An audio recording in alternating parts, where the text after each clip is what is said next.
نحمده ونستعينه ونستغفره ونؤمن به ونتوكل عليه ونعوذ بالله من شرور أنفسنا ومن سيئات أعمالنا من يهده الله فلا مضل له ومن يضلله فلا هادي له أشهد أن لا إله إلا الله وحده لا شريك له وأشهد أن سيدنا ونبينا ومولانا محمدا عبده ورسوله اللهم صل على محمد وعلى آله وصحبه أجمعين أما بعد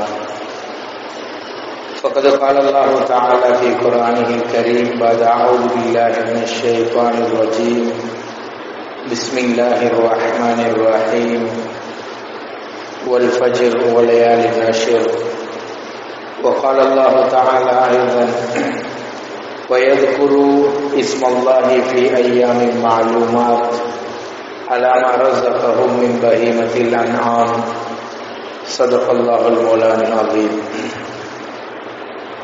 وقال نبينا عليه الصلاة والسلام أفضل أيام الدنيا أيام العشر وقال صلى الله عليه وسلم من كان له سعة ولم يضحى فلا يحضرن مصلانا صدق رسول الله صلى الله عليه وسلم. இந்த உலகத்தை படைத்து பரிபாலித்துக் கொண்டிருக்கின்ற வல்லவன் அல்லாஹ்வுக்கே அனைத்து புகழும் உரித்தாவதாக.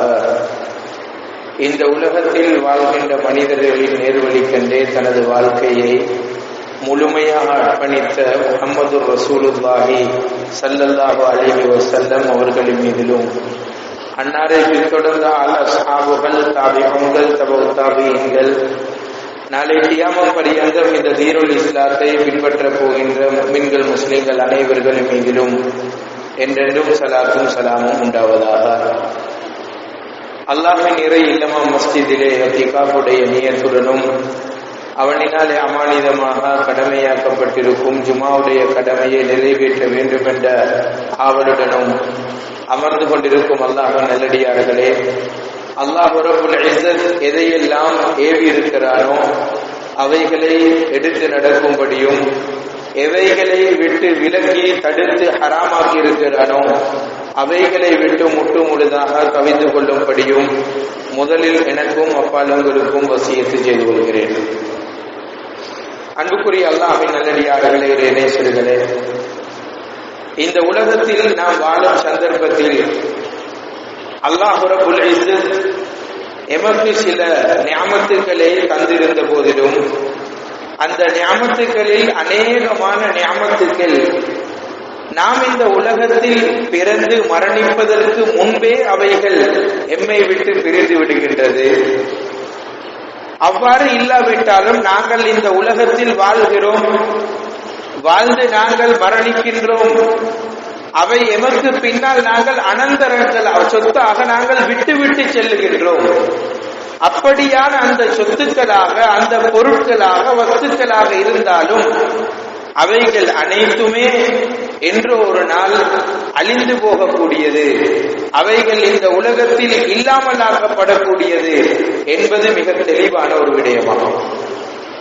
எனவே அன்புக்குரிய சகோதரர்களே, பெரியார்களே, இந்த உலகத்தில் ஒரு மனிதன் எந்த ஒரு வஸ்துவை பெறுமதியாக பார்க்கலாம், அதனுடைய விலைகள் 1000 அல்ல, லட்சம் அல்ல, கோடியை தாண்டி செல்லலாம். ஆனால் அவைகள் அனைத்தையும் அல்லாஹ் ரப்புல் இஸ்ஸத் மிக தெளிவாக குர்ஆனில் கூறிவிட்டான், இவைகள் நிச்சயமாக ஒரு நாள் அழிந்தே போய்விடும். ஆனால் அன்புக்குரிய அல்லாஹ்வின் நல்லடியார்களே, நேசர்களே, அல்லாஹு தஆலா எமக்கு தந்த இந்த நியாமத்துக்கள் அது உடல் ரீதியான கண்ணாக இருக்கலாம், பார்வையாக இருக்கலாம், அல்லது நாம் நடக்கின்ற அந்த நடைகள், எமக்கு கிடைக்கப்பட்டிருக்கின்ற கை, எமக்கு அல்லாஹ் தந்திருக்கின்ற சக்தி, எமக்கு அல்லாஹ் தந்திருக்கின்ற அறிவு, இதே போன்று எங்களுடைய வீடு, எங்களுடைய காணி, எங்களுடைய தோட்டம், எங்களுடைய தொழில், இவைகள் அனைத்தும் என்று ஒரு நாள் எம்மை விட்டு பிரிந்து சென்றாலும் அல்லாஹ் தஆலா மிக தெளிவாக குறிப்பிட்டிருக்கின்றார், நாங்கள் செய்கின்ற அமல்கள் மாத்திரம் எம்மை விட்டு பிரியாது. நாங்க கண்களால செய்கின்ற இபாதத், நாங்க நாவால செய்கின்ற இபாதத், நாங்க எங்களுடைய உடல் உறுப்புகளால செய்கின்ற வணக்க வழிபாடுகள், அல்லாஹ் எமக்கு செல்வத்தை தந்திருக்கின்றான், சதகா தான தர்மங்களை செய்கின்றோம்.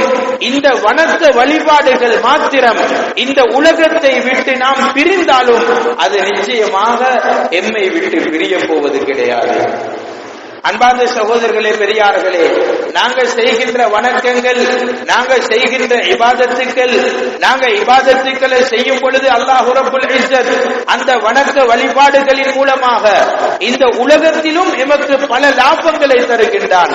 இதே போன்று அல்லாஹு தஆலா நாளை மறுமையிலும் நாம் செய்கின்ற வணக்க வழிபாடுகளுக்காக பல லட்சக்கணக்கான கோடிக்கணக்கான இந்த ரூபாய்களின் மூலமாக மதிப்பிட முடியாத அல்லாஹு தஆலா நிரந்தர கூலிகளை அல்லாஹ் நமக்கு தர இருக்கின்றார். எனவே அன்புக்குரிய சகோதரர்களே, பெரியார்களே, நாங்க உலகத்தில் வாழுகின்ற சந்தர்ப்பத்தில் நாங்க பார்க்கின்றோம், உலக அடிப்படையில் வியாபார பொருட்களை எடுத்துக்கொண்டால் சில வியாபார பொருட்கள் அது சில காலங்களுக்கு அதிகமாக விற்பனையாகும்.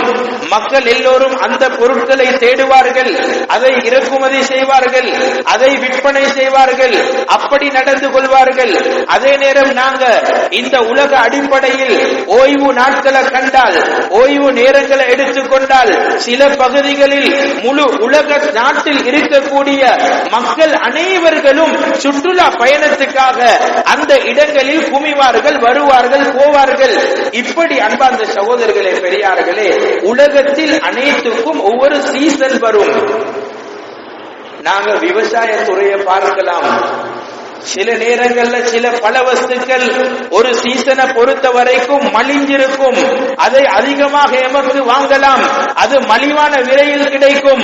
அன்பார்ந்த சகோதரர்களே, பெரியார்களே, இதே போன்று காலநிலையை எடுத்துக்கொண்டாலும் சில கட்டங்களை பொறுத்த வரைக்கும் கடும் சூடாக இருக்கும், கடுமையான காற்று வீசும், இன்னும் சில கட்டங்களில் கடுமையாக மழை பொழியும். இப்படி உலகத்தில் அல்லாஹ் சுப்ஹானஹு வ தஆலா ஒரு வளமையை, ஒரு சுண்ணாவை அமைத்து வைத்திருக்கின்றார். அந்த அடிப்படையில் அன்பார்ந்த அல்லாஹ்வின் நல்லடியார்களே, நேசர்களே, எமது உலகத்தில் வாழ்ந்த எமது மூதாதையர்கள், ஈமான்தாரிகள், தக்வாதாரிகள், அவர்கள் இந்த உலகத்தில் வாழுகின்ற சந்தர்ப்பத்தில் ரசூலுல்லாஹி ஸல்லல்லாஹு அலைஹி வஸல்லம் இந்த உலகத்தில் என்னென்ன மாதங்களை, என்னென்ன நாட்களை, என்னென்ன கட்டங்களை அவர்கள் என்ன செய்தார்கள், நிச்சயமாக இந்த இபாதத்துகளுக்காக வேண்டி அந்த நாட்களை குறிப்பிட்டார்களோ அந்த நாட்களை குறிப்பிட்டு பார்த்து அவதானித்து அந்த காலங்களில் வணக்க வழிபாடுகளில் ஈடுபடக்கூடியவர்களாக இருந்திருக்கிறார்கள். அன்பார்ந்த சகோதரர்களே, பெரியார்களே, அந்த அடிப்படையில் முஹர்ரம் மாதத்தினுடைய முதல் 10 நாட்களும் இது விசேஷமாக இபாதத்துக்கள்ல, வணக்க வழிபாடுகள்ல ஈடுபடக்கூடிய மிக முக்கியமான 10 நாட்களுமாக இருக்கிறது. இதே போன்று ரமதானுடைய மாதமே இபாதத்துக்குரிய மாதம். ஆனால் அதனுடைய அந்த கடைசி 10 நாட்களும் மிக மிக வணக்க வழிபாடுகள்ல ஈடுபடக்கூடிய அந்த 10 நாட்களுமாக இருக்கின்றது. கடைசியாக இந்த துல் ஹிஜ்ஜாவினுடைய, இந்த துல் ஹிஜ்ஜா மாதத்தினுடைய முதல் 10 நாட்களும் உலமாக்கள், சஹாபாக்கள், ரசூலுல்லாஹி ஸல்லல்லாஹு அலைஹி வஸல்லம் அவர்களுடைய அந்த வழிகாட்டலின் மூலமாக அங்கு நடாத்தப்பட்ட, அங்கு வந்திருக்கக்கூடிய அந்த ஹதீஸ்களின் மூலம் ஊக்குவிக்கப்பட்டிருக்கின்ற அந்த விடயங்களை வைத்து இந்த துல்ஹிஜ்ஜாவினுடைய கடைசி 10 நாட்களும், அந்த முதல் 10 நாட்களும் விசேஷமான நாட்களாக இருக்கிறது. அன்பார்ந்த சகோதரர்களே, பெரியார்களே, ரசூலுல்லாஹி ஸல்லல்லாஹு அலைஹி வஸல்லம் அவர்கள் சொன்னார்கள், இந்த துல்ஹிஜ்ஜா மாதத்தினுடைய முதல் 10 நாட்களும் இருக்கின்றது, இது அஃதலு ஐயாமித் துன்யா, இந்த உலகத்தில் இருக்கின்ற நாட்களில் மிகச் சிறந்த நாட்கள்ல 10 நாட்கள் இந்த துல்ஹிஜ்ஜா மாதத்தினுடைய முதல் 10 நாட்களும் என்று ரசூலுல்லாஹி ஸல்லல்லாஹு அலைஹி வஸல்லம் அவர்கள் குறிப்பிட்டிருக்கிறார்கள். அன்பார்ந்த சகோதரர்களே, பெரியார்களே, அது மாத்திரம் அல்ல, அல்லாஹு தஆலா வல் ஃபஜ்ர் வலயாலின் அஷ்ர் என்று அந்த 10 நாட்களின் மீதும் சத்தியம் செய்கின்றான். அந்த 10 நாட்களும் அது இந்த துல்ஹிஜ்ஜாவினுடைய 10 நாட்களுமாக இருக்கிறது. அல்லாஹ் ரப்புல் இஸ்ஸத் ஏதாவது ஒன்றில் சத்தியம் செய்வதாக இருந்தால் அது நிச்சயமாக பெருமதியானதாக இருக்கிறது. அதனால் அல்லாஹு தஆலா இந்த துல்ஹிஜ்ஜாவினுடைய 10 நாட்களிலும் அல்லாஹ் சத்தியம் செய்திருக்கின்றார். அன்பார்ந்த சகோதரர்களே, பெரியார்களே, இந்த துல்ஹிஜ்ஜாவினுடைய 10 நாட்களிலும் நாங்கள் என்ன செய்ய வேண்டும்? வசதி படைத்தவர்கள் ஹஜ்ஜுக்காக சென்று விட்டார்கள். வசதி உள்ளவர்கள் உதுஹிய்யாவுடைய கடமையை, உதுஹிய்யாவுடைய அமலை அவர்கள் அங்கே நிறைவேற்றுகிறார்கள். இந்த துல்ஹிஜ்ஜாவுடைய இந்த 10 நாட்களையும் மற்றவர்கள் என்ன செய்ய வேண்டும்? வயல்குரு இஸ்மல்லாஹி ஃபீ அய்யாமின் மஅலூமாத். நாங்க இந்த 10 நாட்களையும் அதிகமாக சுப்ஹானல்லாஹ், அல்ஹம்துலில்லாஹ், அல்லாஹு அக்பர் என்ற இந்த ஜிக்ருகளில் ஈடுபட வேண்டும். எதற்காக ஈடுபட வேண்டும்? அலமா ரஸகஹும் மின் பஹீமத்தில் அன்ஆம். நாங்க பார்க்கிறோம், இங்கே அதிகமானவர்கள் மாடுகளை அறுப்பார்கள், ஆடுகளை அறுப்பார்கள், ஒட்டகங்களை அறுப்பார்கள். மாமிசங்கள் ஏழை எளியவர்களுக்கு பங்கு வைக்கப்படும். அந்த ஏழை எளியவர்கள் மாமிசத்தை எடுக்கின்ற ஒரு சீசனாக, ஒரு காலகட்டமாக இந்த காலகட்டத்தை மாற்றிக்கொள்ளாமல் வெறுமனே இறைச்சி சாப்பிடுகின்ற மாதம் அல்ல இந்த துல்ஹிஜ்ஜாவினுடைய மாதம். நாங்கள் இந்த துல்ஹிஜ்ஜாவினுடைய மாதத்தில் அதிகம் திக்ருகளில் ஈடுபட வேண்டும். அல்லாஹ் குர்ஆனிலே மிக தெளிவாக குறிப்பிடுகின்றார். எனவே அன்புக்குரிய சகோதரர்களே, பெரியார்களே, இப்படியான ஒரு மிக முக்கியமான 10 நாட்களை நாங்க முன்னோக்குகின்றோம். இந்த துல்ஹிஜ்ஜாவினுடைய 10 நாட்களை பற்றியும் ஹஜ் பெருநாள் மாதத்தினுடைய முதல் பிறையில இருந்து அந்த 10வது பிறை வரைக்கும் உண்டான இந்த 10 நாட்களை பற்றி நாங்க என்ன நினைக்கிறோம்? இப்னு தைமியா ரஹ்மத்துல்லாஹி அலைஹி அவர்களிடத்தில் கேட்கப்படுகிறது, துல்ஹிஜ்ஜாவினுடைய முதல் 10 நாட்கள் இதனுடைய சிறப்பு தன்மை எப்படி? இதே போன்று ரமலானுடைய கடைசி 10 நாட்கள், அந்த கடைசி 10 நாட்களுடைய சிறப்பு எப்படி? இப்னு தைமியா ரஹ்மத்துல்லாஹி அலைஹி அவர்கள் சொன்னார்கள், ரமலானுடைய கடைசி 10 இரவு சிறந்தது, இந்த துல்ஹிஜ்ஜா மாதத்தினுடைய முதல் 10 பகல் நேரங்கள் சிறந்தது என்று சொல்லும் அளவுக்கு மிகப்பெரிய சிறப்புகளை உள்ளடக்கிய ஒரு 10 நாட்கள் இருக்கும் என்றால் அது இந்த துல்ஹிஜ்ஜா மாதத்தினுடைய 10 நாட்களுமாக இருந்து கொண்டிருக்கிறது. அன்பார்ந்த சகோதரர்களே, பெரியார்களே, எனவே இந்த துல்ஹிஜ்ஜா மாதத்தினுடைய இந்த 10 நாட்களும் அது நிச்சயமாக இபாதத்துக்காக, வணக்க வழிபாடுகளுக்காக, நாங்கள் அதிகம் திக்ருகள் செய்வதற்காக, அதிகம் தஸ்பீஹாத்துகள் செய்வதற்காக அல்லாஹு தஆலா எங்களுக்கு தந்திருக்கின்றான். எனவே அன்பார்ந்த சகோதரர்களே, பெரியார்களே, இந்த துல்ஹிஜ்ஜாவினுடைய 10 நாட்களிலும் சஹாபாக்கள் எவ்வாறு இருந்தார்கள்? அன்பார்ந்த சகோதரர்களே, குறிப்பிடப்பட்டிருக்கிறது, ஹஜ்ரத் அபூ ஹுரைரா ரலியல்லாஹு அன்ஹு அவர்கள், அதே போன்று இப்னு உமர் ரலியல்லாஹு அன்ஹு அவர்கள், இந்த 2 சஹாபாக்களும் சந்தைக்கு செல்லுவார்கள். துல்ஹிஜ்ஜா மாதத்திலே அங்கே வியாபாரம் சூடு பிடித்திருக்கும் சந்தையில், துல்ஹிஜ்ஜா மாதத்தில் அங்க ஹஜ்ரத் அபூ ஹுரைரா ரலியல்லாஹு அன்ஹு அவர்கள், இப்னு உமர் ரலியல்லாஹு அன்ஹு அவர்கள், இந்த 2 சஹாபாக்களும் சந்தைக்கு செல்லுவார்கள். சந்தைக்கு சென்று அல்லாஹு அக்பர், சுப்ஹானல்லாஹ், அல்ஹம்துலில்லாஹ் என்ற திக்ருகளை அவர்கள் ஓதுவார்கள். சஹாபாக்கள் குறிப்பிடுகின்றார்கள், என்ன அழகு தெரியுமா? இந்த 2 சஹாபாக்களும் சந்தையில் வந்து அந்த தஸ்பீஹாத்துகளை சப்தமிட்டு சொல்லுவார்கள். இந்த துல்ஹிஜ்ஜா மாதத்தினுடைய முதல் 10 அங்கு சஹாபாக்கள் சந்தையில் பணத்தை கொடுப்பார்கள், பொருளை வாங்குவார்கள். சிலர்கள் பொருளை விற்கின்றார்கள், சிலர்கள் பொருளை வாங்குகின்றார்கள். இந்த வாங்குகின்றவர்களும் விற்கின்ற இந்த இரு சாரார்களும் சுப்ஹானல்லாஹ், அல்ஹம்துலில்லாஹ், அல்லாஹு அக்பர் என்ற அந்த தஸ்பீஹாத்துகளை அன்பார்ந்த சகோதரர்களே துல்ஹிஜ்ஜா மாதத்தில் பள்ளியில மட்டுமல்ல ஜிக்ர் நடந்தது. சஹாபாக்களுடைய காலத்தில் துல்ஹிஜ்ஜாவுடைய மாதத்தில் முதல் 10 சந்தைகள் கூட, மார்க்கெட் கூட, பஜார் கூட ஜிக்ர் செய்கின்ற அந்த மஜ்லிஸ்களாகவே சஹாபாக்களுடைய காலத்தில் காணப்பட்டது. அன்பார்ந்த சகோதரர்களே, பெரியார்களே, சில சஹாபாக்கள் சில மலைகளுக்கு ஏறினார்கள், அங்கிருந்து சப்தமிட்டு ஜிக்ருகளை செய்வார்கள்.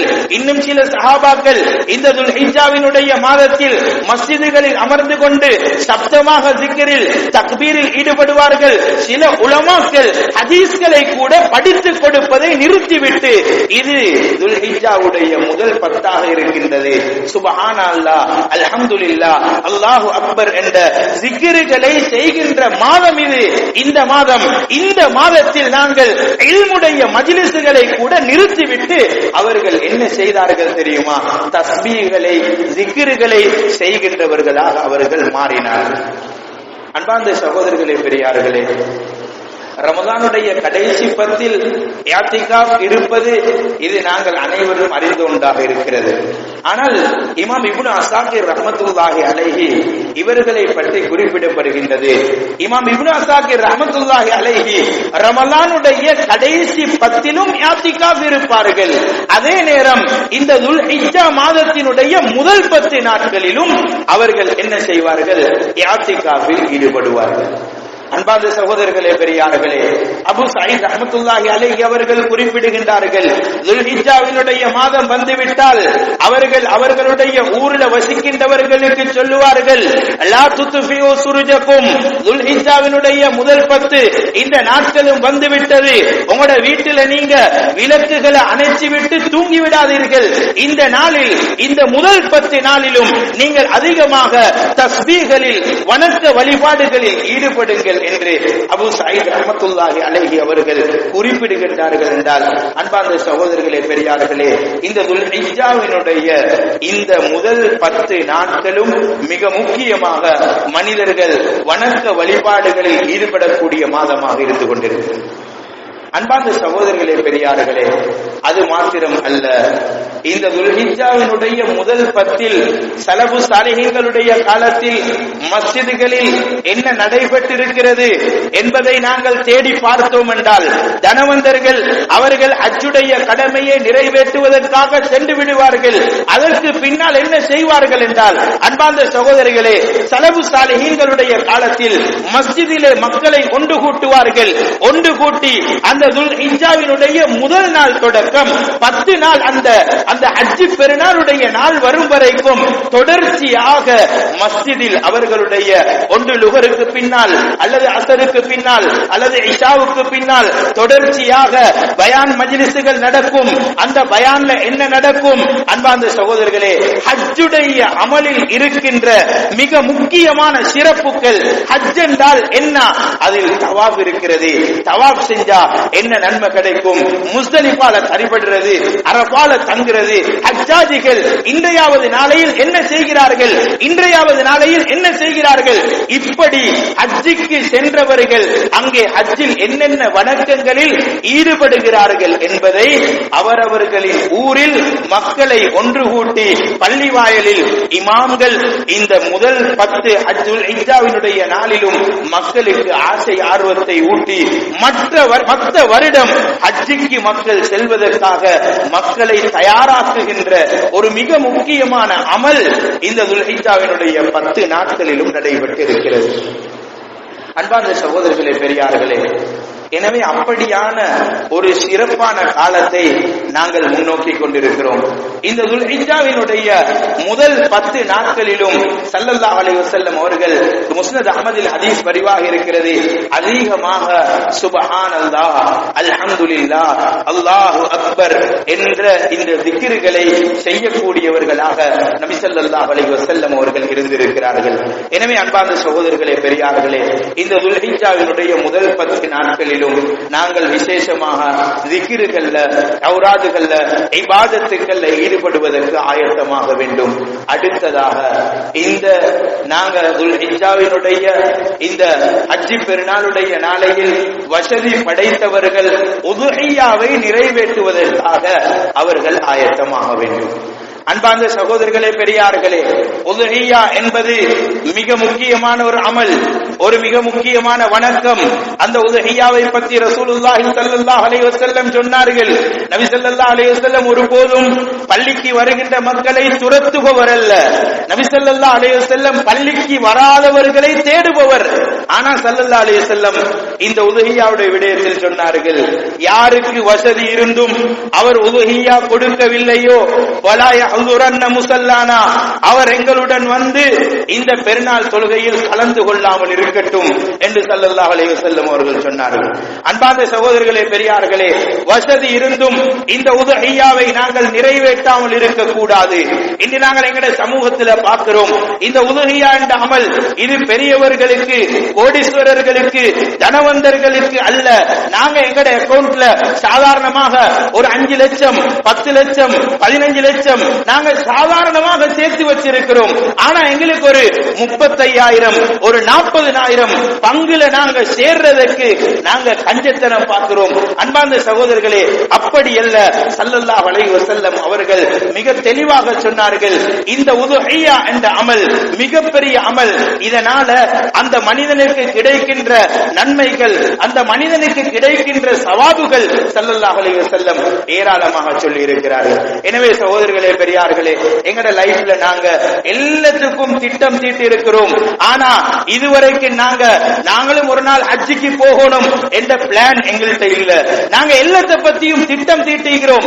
ஆனா எங்கட வாழ்க்கையில நாங்க ஒரு நாள் உம்ராவுக்கு போகணும் என்ற திட்டம் எங்கட வாழ்க்கை என்ற புத்தகத்தில் கிடையாது.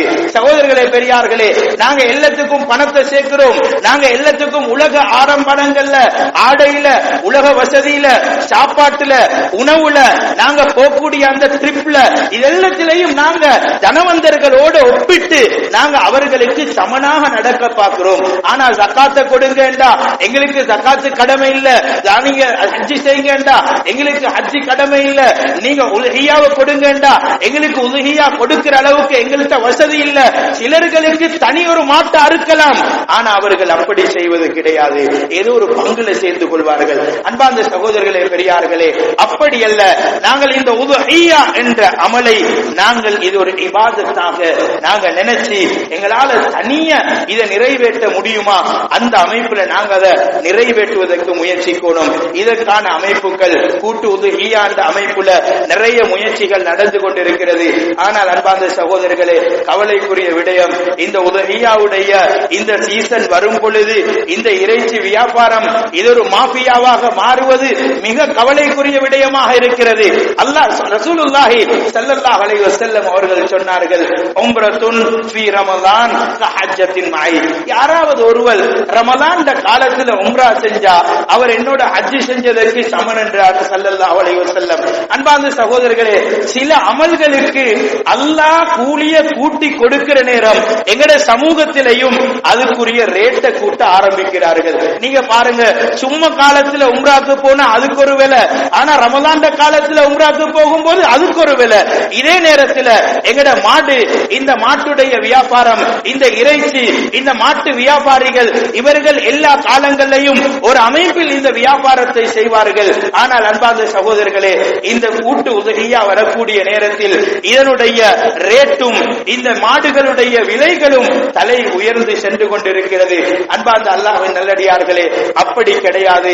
எங்களுடைய சமூகத்தவர்களும் இந்த வியாபாரத்தில் ஈடுபடுபவர்களும் இந்த உதுஹிய்யாவுடைய அமலை மக்கள் நிறைவேற்றுவதற்காக அவர்களுடைய பக்கத்தால் சில விட்டுக் கொடுப்புகளை செய்து, விலை இறக்கங்களை செய்து இந்த உதுஹிய்யாவில் அவர்களும் பங்கெடுத்துக் கொள்வதற்கான முயற்சிகளில் ஈடுபட வேண்டும். அன்பார்ந்த சகோதரர்களே, சவுதி அரேபியாவில் வரக்கூடிய ஹஜ்ஜாஜிகள் அங்கே அவர்களுடைய அந்த குர்பானியை கொடுப்பதற்காக மிகப்பெரிய அந்த மிருக தொகைகள் தேவைப்படுகிறது. ஆனா அன்பார்ந்த சகோதரர்களே, சவுதியில அவ்வளவு கூட ஒட்டகம், அந்த அளவுக்கு மிருகங்கள், அந்த அளவுக்கு ஆடுகள் அங்கே வளர்ப்பது கிடையாது. நாங்க சாதாரணமாக பார்த்தோம் என்றா சோமாலியால இருந்து சவுதி அரேபியாவுக்கு இந்த உதுஹியாவுடைய பிராணிகள் அங்கே இறக்கப்படுகிறது. சோமாலியாவில் இருக்கக்கூடியவர்கள் அவர்களுடைய வியாபாரம் வருடத்தில் ஒரு தடவை அவர்கள் என்ன செய்வார்கள், கொஞ்சம் ஆட்ட வளர்ப்பார்கள். இது அப்படியே சவுதி அரேபியாவுக்கு ஏற்றுமதி செய்யப்படும். அது அறுத்தா அதால கிடைக்கிற அந்த பொருளாதாரத்தால அவர்கள் ஒரு வருடத்துக்கே வாழுகின்றார்கள். ஆனா அன்பார்ந்த சகோதரர்களே, பெரியார்களே, இன்னைக்கு நீங்க பாருங்க, இப்படி மக்களை அறுத்தெடுக்கின்ற வியாபாரம் செய்கின்றவர்கள் யாருதான் உருப்பட்டு இருக்கிறார்கள்? யாருக்குத்தான் பரக்கத்து கிடைத்திருக்கிறது?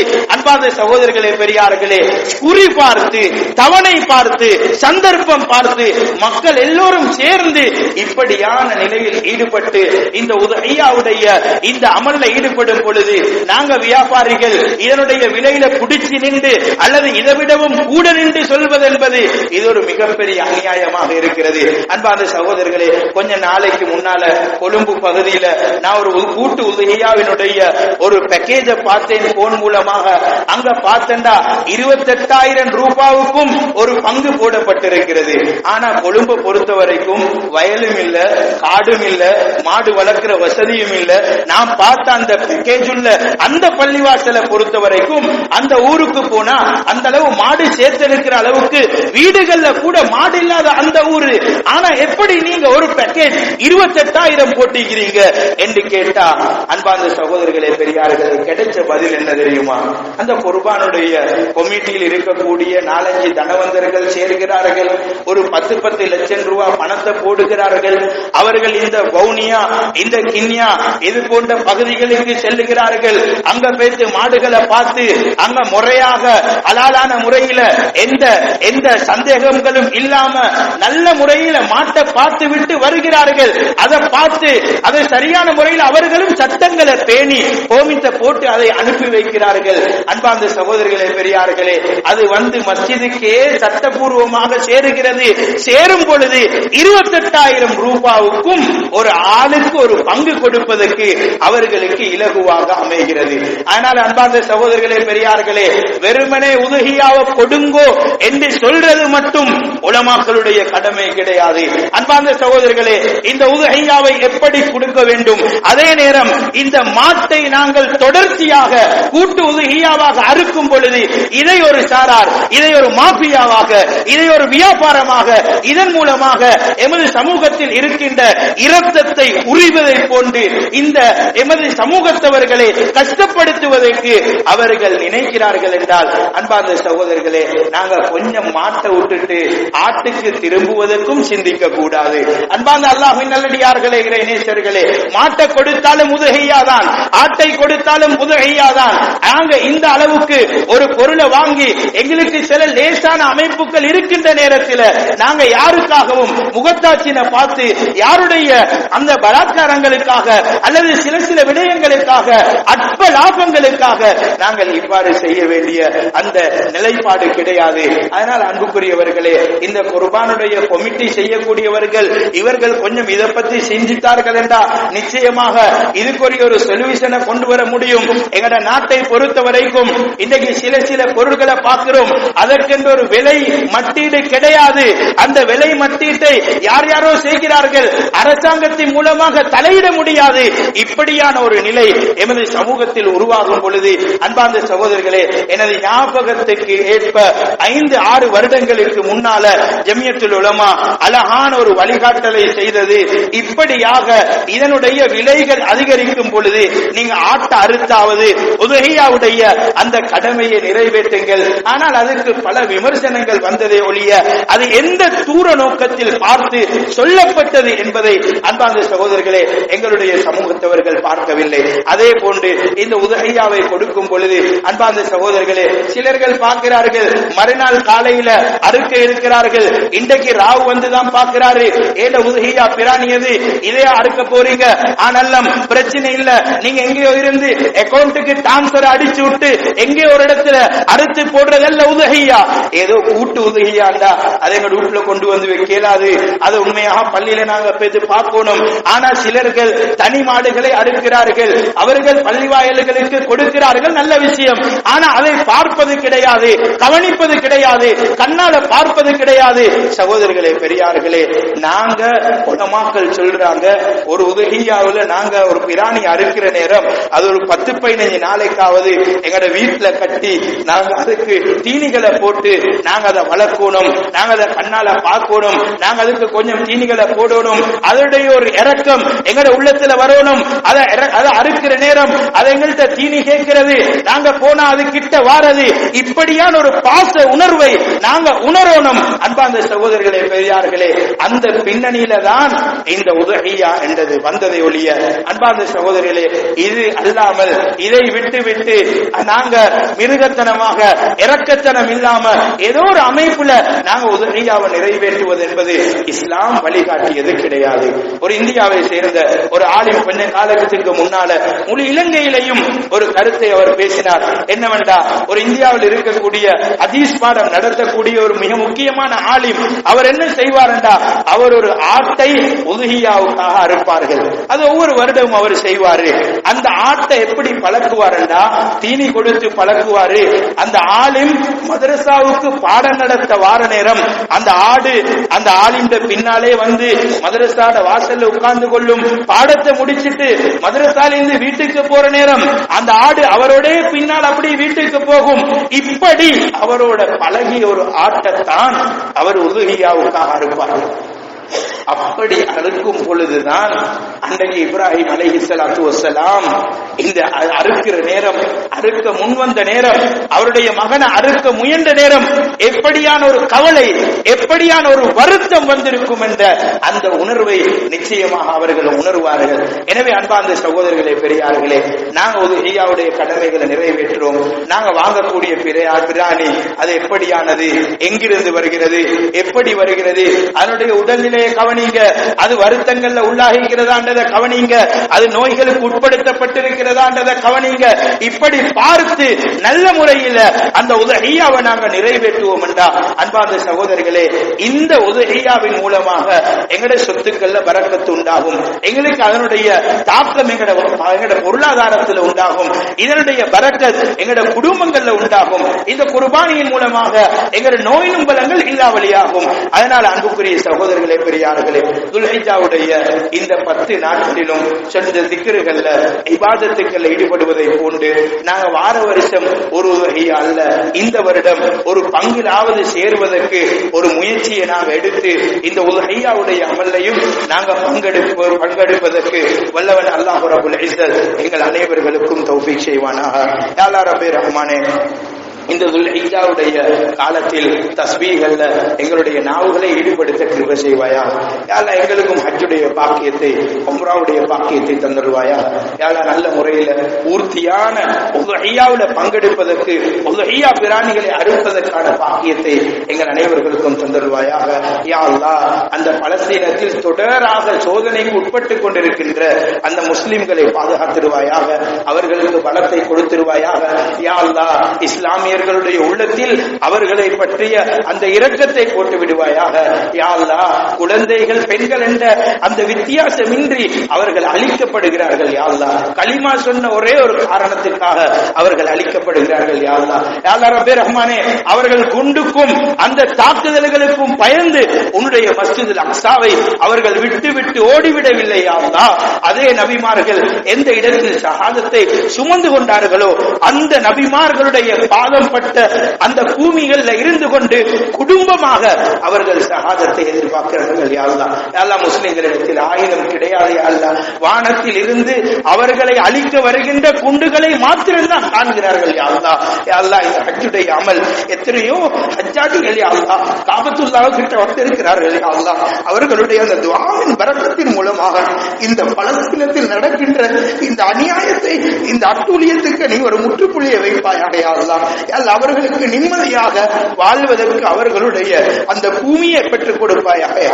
அல்லாஹ், இந்த யஹூதிகளுக்கு நீ ஹிதாயத்தை கொடுப்பாயாக. யா அல்லாஹ், அல்லது உன்னுடைய இல்லத்தில் உன்னுடைய தீனில் கையை வைத்தால் அவர்களுக்கான பதிலடி எப்படி இருக்கும் என்பதை நீ அவர்களுக்கு விரைவில் காட்டுவாய். யா அல்லாஹ். ஆகிரு தஅவானா அல்ஹம்துலில்லாஹ்.